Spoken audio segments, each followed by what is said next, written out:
Losing time, I'm fading fast. Pembalap anyar MotoGP tantang Marc Marquez duel, langsung jadi sorotan dunia balap. Sleepless nights and Musim MotoGP 2025 akhirnya resmi mencapai garis finish dengan rangkaian cerita luar biasa yang akan mengisi kepala para penggemar selama musim dingin. Tahun ini, sorotan kembali jatuh kepada sosok yang seakan tak pernah habis dibicarakan, Marc Marquez, yang berhasil mengamankan gelar juara dunia setelah perjuangan panjang dan perjalanan karir penuh drama dalam beberapa tahun terakhir. Namun, kemenangan Marquez ternyata bukanlah akhir dari narasi besar yang menyelimuti padek MotoGP. Hanya beberapa waktu setelah perayaan gelar dunia itu mereda, dunia balap justru mendapatkan cerita baru yang tak kalah panas. Ketika Toprak Razgatlioglu menampilkan performa mengejutkan dalam tes pasca musim di Valencia bersama Pramac Yamaha. Penampilan impresif itu membuatnya berani mengeluarkan tantangan langsung kepada Marc Marquez untuk berduel musim depan. Seluruh ekosistem MotoGP pun mulai mempersiapkan diri menyambut salah satu musim paling dinanti dalam sejarah olahraga ini. MotoGP 2025 memang menjadi panggung pembuktian bagi Marc Marquez. Setelah bertahun-tahun berjuang melawan cedera, inkonsistensi motor, hingga perubahan tim dan berbagai tekanan mental, tahun ini seperti menandai kebangkitan penuh dirinya sebagai salah satu pembalap terbesar sepanjang masa. Sejak putaran awal musim, Marquez menunjukkan ritme yang jauh lebih stabil. Waktu adaptasinya bersama motor baru Ducati ternyata tidak sepanjang prediksi para pengamat. Bahkan ia justru terlihat lebih tajam, lebih agresif, dan lebih berani dalam mengambil risiko pada momen-momen krusial. Sejumlah penyelamatan spektakuler ala Marquez kembali menjadi tontonan rutin para penonton di tribun, membuat banyak yang mulai merasakan vibes masa kejayaan Marc beberapa tahun silam. Marquez tidak hanya memenangkan balapan, ia menguasai psikologi kompetisi. Di saat lawan-lawannya terjebak dalam persaingan internal pabrikan masing-masing, Marc justru berkendara dengan gaya yang sangat terukur. Pada momen-momen tertentu, ia memilih tidak mengambil risiko yang tidak perlu. Namun ketika kesempatan untuk menang sudah ada di depan mata, Marquez kembali berubah menjadi predator podium, seperti yang dikenal seluruh dunia. Rangkaian podium yang konsisten dan perhitungan strategis yang matang membuatnya perlahan, namun pasti, menjauh dari rival-rival seperti Bagnaia, Alex Marquez, dan Marco Bezzecchi. Ketika bendera finish terakhir berkibar di Valencia, sorak-sorai penonton bergema. Para pendukung Ducati merayakan gelar, sementara para penggemar Marc dari berbagai penjuru dunia meneteskan air mata bangga. Marquez mengatakan bahwa gelar ini memiliki arti besar, mungkin bahkan lebih besar dari beberapa gelarnya terdahulu. Saya merasa ini seperti perjalanan penuh ujian. Banyak orang meragukan saya, tapi kami kembali ke sini, ke puncak. Gelar ini sangat emosional, ucap Marquez dengan mata berkaca-kaca. Namun euforia itu tidak berlangsung lama, karena hanya beberapa waktu kemudian, sorotan media bergeser kepada fenomena baru yang datang dari dunia Superbike. Nama itu adalah Toprak Razgatlioglu, juara dunia Superbike yang resmi pindah ke MotoGP untuk musim 2026, langsung mencuri perhatian pada tes Valencia ketika ia untuk pertama kalinya menjajal Yamaha YZR M1 bersama Pramac Yamaha. Meski kondisi lintasan pagi hari masih lembab akibat hujan semalaman, Toprak tetap menampilkan gaya khasnya berupa pengereman ekstrim, slip terkendali, dan agresivitas yang membuat banyak orang tercengang. Ketika lintasan mengering di sesi sore, performanya meningkat pesat. Namun momen paling mengejutkan dari hari itu bukanlah kecepatan Toprak, melainkan perkataan penuh keberanian yang ia lontarkan kepada Marquez. Ketika seorang wartawan bertanya apa targetnya musim depan, Toprak menjawab dengan nada yang tenang namun penuh tekad. MotoGP adalah tempat para legenda berkumpul. Jika ingin menjadi yang terbaik, Anda harus menghadapi yang terbaik. Bagi saya, Marc Marquez adalah target itu. Saya nantikan Marc untuk duel di musim depan. Ucapan itu sontak menjadi berita utama global dalam hitungan menit. Media sosial dipenuhi reaksi para penggemar. Mulai dari yang memuji keberanian Toprak, hingga yang meragukan apakah Rocky seperti dirinya pantas menantang seorang juara dunia. Marc Marquez, hingga kini belum memberikan respons apapun terhadap tantangan tersebut. Marquez yang biasanya cepat menanggapi isu-isu panas, baik dengan senyum, komentar diplomatis, atau candaan, kali ini memilih diam. Diamnya Marc menimbulkan berbagai spekulasi. Beberapa media menduga bahwa Marc mungkin sedang ingin menghormati momen perayaan gelarnya, dan tidak ingin larut dalam drama yang terlalu cepat. Ada pula analis yang menganggap bahwa Marc sedang menganalisis situasi sebelum memberikan komentar, terutama karena Toprak merupakan pembalap baru yang belum memiliki catatan resmi di MotoGP. Para analis kemudian menilai bahwa duel antara Marquez dan Toprak di musim depan akan sangat menarik karena gaya balap mereka yang sangat berbeda tetapi sama-sama spektakuler. Marc Marquez dikenal dengan kemampuan luar biasa dalam melakukan penyelamatan, membaca situasi race, dan memaksimalkan setiap celah kecil yang tersedia. Sementara Toprak adalah simbol keberanian dan agresivitas dengan pengereman ekstrim, serta kemampuan mengontrol motor yang tidak dimiliki pembalap lain. Pertemuan dua gaya ini mungkin akan menciptakan pertarungan yang sulit ditebak hasilnya. Pabrikan pun mulai bergerak. Yamaha Pramac sedang melakukan pengembangan motor terbaru yang disebut-sebut lebih agresif dan lebih sesuai untuk gaya balap Toprak. Sementara Ducati tentu tidak akan tinggal diam. Mereka akan melakukan penyempurnaan untuk memastikan Marquez tetap berada di posisi terkuat. MotoGP 2026 kini sudah dinyatakan sebagai salah satu musim paling dinanti dalam sejarah. Tidak hanya karena duel Marquez dan Toprak, tetapi juga karena kombinasi unik. Seorang legenda hidup melawan seorang pendatang baru yang tidak takut memberontak melawan hierarki yang sudah ada. Losing time, I'm fading fast. Nicolo Bulega kewalahan mengendarai Desmo GP 25 milik Marquez. Marc berikan saran teknis untuk menjinakkan GP 25. To hell and back. Kehadiran Marc Marquez di MotoGP Valencia menjadi pusat perhatian publik. Meskipun ia tidak turun langsung di lintasan akibat proses pemulihan cedera yang masih dijalaninya. Sejak pagi, suasana di sirkuit Ricardo Tormo terasa lebih bergelora dibanding biasanya.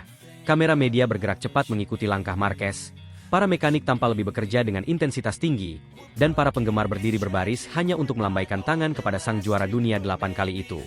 Meski hanya datang sebagai pengamat dan pendamping tim, Marquez tetap menjadi figur sentral yang menyedot energi padek Ducati. Namun, sorotan tidak berhenti pada kehadiran Marquez semata, melainkan juga pada pembalap penggantinya, Nicolo Bulega, yang mendapat tugas besar mengendarai Desmo Sedici GP 25, motor baru yang sejak awal dikembangkan untuk gaya balap Marc yang sangat unik, agresif, dan penuh risiko.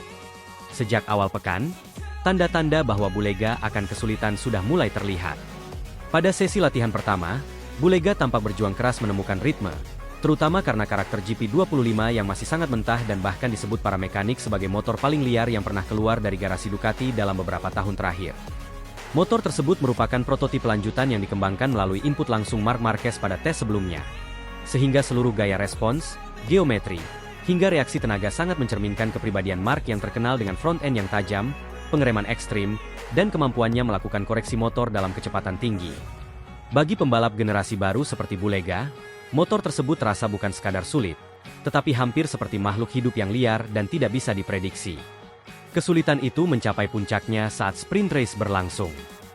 Dari awal start, Bulega terlihat kesulitan menjaga kestabilan motor, terutama di beberapa sektor cepat seperti sektor 3 dan 4. GP25 yang ia kendarai seolah bukan mengajak bekerja sama, melainkan menyeretnya masuk ke dalam ritme balap yang tidak ia kuasai.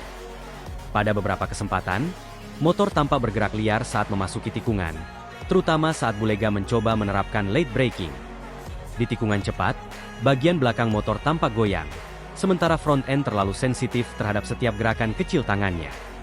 Penambahan tenaga GP25 yang lebih eksplosif dibanding generasi sebelumnya membuat Bulega semakin kesulitan mengontrol throttle pada saat keluar tikungan. Di lintasan lurus, GP25 memang sangat cepat, tetapi kecepatan itu justru tidak berarti banyak karena Bulega tidak bisa masuk dan keluar tikungan dengan stabil. Begitu sprint race selesai, hasilnya jelas terlihat dan tidak membanggakan.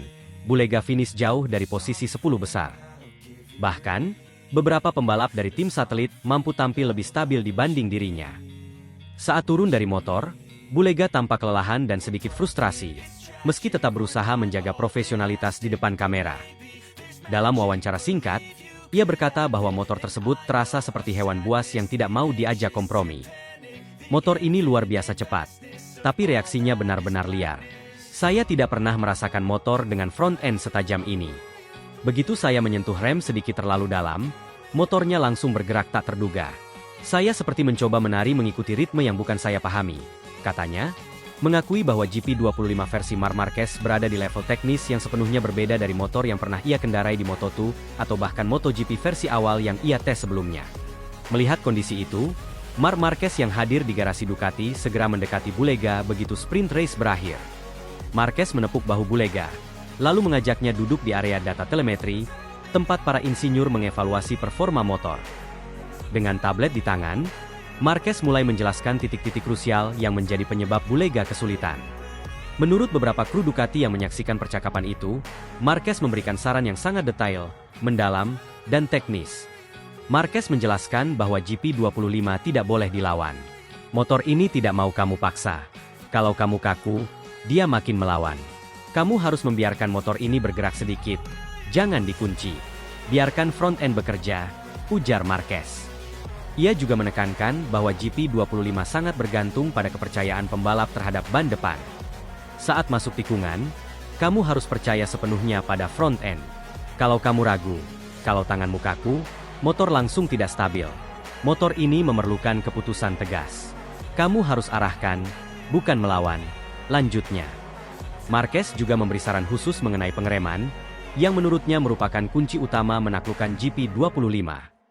Ia meminta Bulega untuk lebih lembut dalam melepas rem depan, karena GP25 bereaksi ekstra sensitif terhadap tekanan rem. Selain itu, ia mengatakan bahwa saat membuka gas, Bulega harus lebih percaya diri.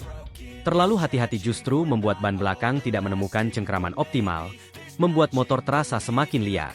Kamu harus buka gas dengan yakin. Jangan takut. Motor ini butuh sinyal yang jelas, ujar Marquez sambil menunjuk grafik telemetri yang menunjukkan area di mana Bulega terlalu defensif. Para insinyur Ducati kemudian menambahkan bahwa GP25 versi yang digunakan akhir pekan ini memang belum sepenuhnya stabil.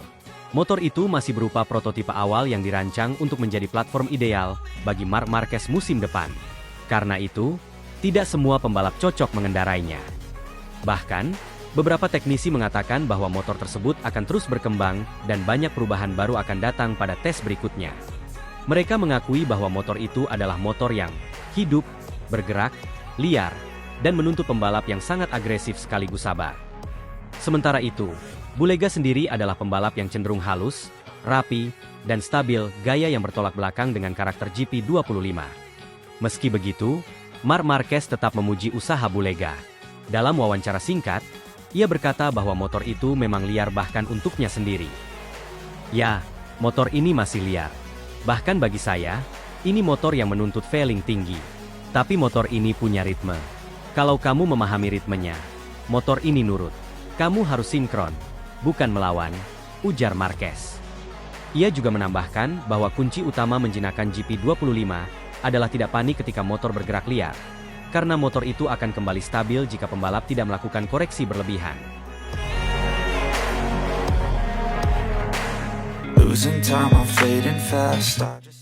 Casey Stoner bocorkan ke media, Ducati pilih Marc Marquez untuk pimpin pengembangan Desmo Sedici GP26 hingga GP27. Nama Casey Stoner selalu punya tempat spesial dalam sejarah Ducati. Juara dunia MotoGP 2007 itu bukan hanya membawa Desmo Sedici ke puncak kejayaan, tetapi juga menjadi simbol keberanian dan gaya balap agresif khas Ducati yang melegenda. 2 dekade telah berlalu sejak hari-hari heroik itu. Namun aroma mesin Desmo Sedici dan dengung mesin V4 yang menggema di ruangan uji coba seolah membangkitkan kenangan lama.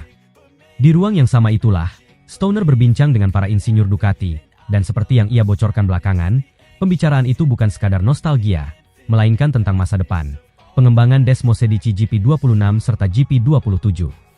Dan di tengah semua nama besar yang berputar di garasi Ducati, pabrikan tersebut telah memilih Marc Marquez sebagai tokoh sentral. Menurut Stoner, Marquez kini dipercaya memimpin arah pengembangan motor untuk musim depan.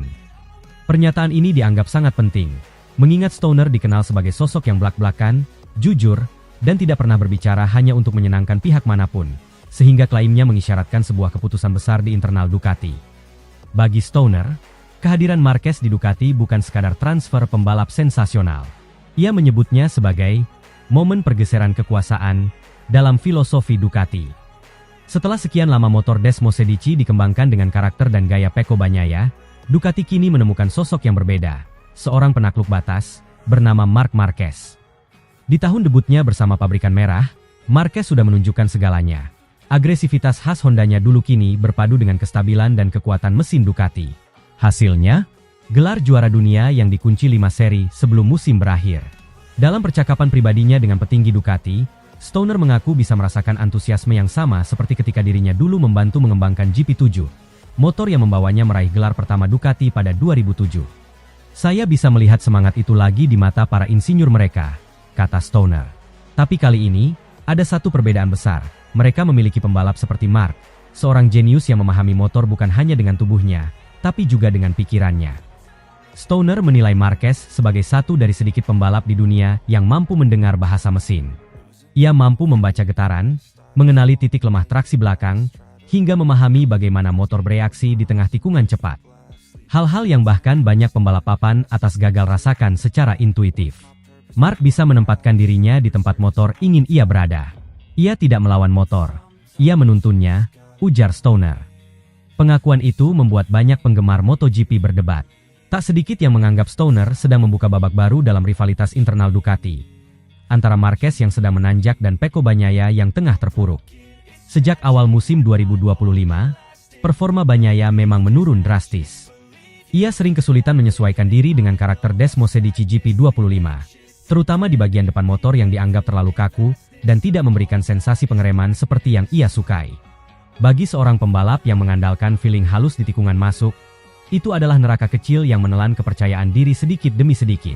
Pecco mencoba berbagai setup, menukar beberapa komponen dari versi lama GP24, bahkan bekerja dengan insinyur lamanya dari musim kejuaraan sebelumnya. Namun hasilnya tetap jauh dari ekspektasi.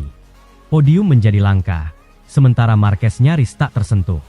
Di setiap sesi latihan, catatan waktunya konsisten di barisan depan, sprint race hampir selalu miliknya, dan di balapan utama ia berlari seperti predator yang tahu kapan harus menyerang. Stoner mengamati semua itu dari jauh. Ia tahu bagaimana rasanya menjadi pembalap pertama yang benar-benar menjinakkan Desmosedici, dan juga tahu bagaimana motor Ducati bisa menjadi musuh paling menakutkan ketika tak sesuai dengan gaya pembalap. Saya memahami posisi Pecco, ucapnya pelan. Kadang motor yang sama bisa menjadi sahabat bagi satu orang dan musuh bagi yang lain. Ducati kini lebih cocok dengan gaya liar dan intuitif seperti Mark. Motor itu ingin dipaksa, bukan dirayu. Pernyataan itu terdengar seperti refleksi pribadi Stoner sendiri. Di masa jayanya, ia terkenal karena gaya balap yang agresif namun alami. Ia mampu membawa motor Ducati meluncur di tikungan dengan ban belakang sedikit bergeser, seolah menari di atas batas cengkeraman. Dalam banyak hal, Marc Marquez melakukan hal yang sama. Bedanya, ia melakukannya di era teknologi aerodinamika tinggi dan sistem kontrol elektronik yang kompleks. Stoner mengungkap bahwa dalam pertemuannya dengan manajemen Ducati, ia sempat membicarakan keseimbangan antara rasa manusia dan akal mesin. Ia memperingatkan bahwa Ducati jangan terlalu larut dalam pengembangan berbasis data semata. Angka tidak selalu menceritakan seluruh kebenaran. Kadang motor harus punya jiwa. Dan jiwa itu datang dari pembalap yang tahu bagaimana memerah setiap emosi dari mesin, lanjut Stoner. Karena itulah, Stoner mendukung penuh keputusan Ducati menunjuk Marquez sebagai pembalap utama dalam proyek GP26 hingga GP27. Ia percaya bahwa dengan kecepatan alami dan kemampuan adaptasinya, Marquez bisa membantu Ducati mengembangkan motor yang tidak hanya cepat di satu gaya, tetapi juga lebih fleksibel bagi berbagai karakter pembalap. Ia menyebut GP27 sebagai kesempatan bagi Ducati untuk menulis ulang DNA-nya. Dari sumber internal yang dikutip media Italia, GP27 memang akan membawa sejumlah perubahan radikal. Sistem aerodinamika depan dikatakan akan lebih ramping untuk mengurangi drag di lintasan lurus, sementara distribusi berat disesuaikan agar lebih seimbang saat keluar tikungan. Marc Marquez kabarnya sudah menjajal prototipe awal di sirkuit Misano bulan lalu. Di balik pintu tertutup, ia memberi umpan balik detail soal kestabilan roda depan di kecepatan tinggi dan respon throttle di pertengahan tikungan. Masukan itulah yang membuat tim teknik Ducati yakin bahwa Marquez adalah sosok yang tepat untuk memimpin evolusi berikutnya. Sementara itu, Pecco Bagnaia tetap berusaha bertahan. Ia tahu posisinya sebagai pembalap utama Ducati sedang diuji. Namun, dalam wawancara terakhirnya, Pecco memilih rendah hati. Ia mengakui bahwa dirinya masih beradaptasi dan mencari jalan keluar. Dunia MotoGP bergerak cepat, dan Ducati kini jelas sedang membangun masa depannya bersama Marquez. Losing time, I'm fading fast.